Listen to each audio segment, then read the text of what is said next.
ঝোল খাবো নি। আমাকে আজকে একটা মাছের রেসিপি বানিয়ে দাও নতুন। নতুন নয়, তবে রুই পোস্ত বানাবো আজকে। চল তাহলে দেখা যাক কীভাবে বানাচ্ছি রুই পোস্ত। মাছগুলোকে ভালো করে ধুয়ে নিয়ে নুন, হলুদ আর লেবুর রস দিয়ে কিছুক্ষণের জন্য মেখে রাখবো। তারপর কড়াইয়ে সর্ষের তেল গরম করে মাছগুলো একে একে ভেজে নেব। তারপর একটা পেস্ট বানিয়ে রাখবো কাজু, পোস্ত আর কাঁচা লঙ্কা। তারপরে মাছ ভাজার তেলে কালো জিরে ফোড়ন দিয়ে স্লাইস করে কেটে রাখা পেঁয়াজটাকে দিয়ে ভালো করে লাল করে ভেজে নেব। তারপর ওর মধ্যে নুন, হলুদ আর লঙ্কার গুঁড়ো দিয়ে আর 1 চামচ মতো আদা রসুনের পেস্ট দিয়ে ভালো করে মশলাটাকে কষিয়ে নেব।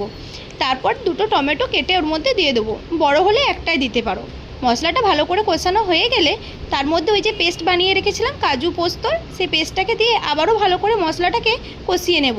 মশলা থেকে যখন তেল ছেড়ে আসবে, দেখো কত সুন্দর তেল ছেড়ে এসেছে। মশলাটা থেকে তেল ছেড়ে এলে গরম জল দিয়ে আবারও ভালো করে গ্রেভিটাকে ফুটিয়ে নেব। তারপর ভেজে রাখা মাছটাকে দিয়ে আবারও ভালো করে ফুটিয়ে নেব।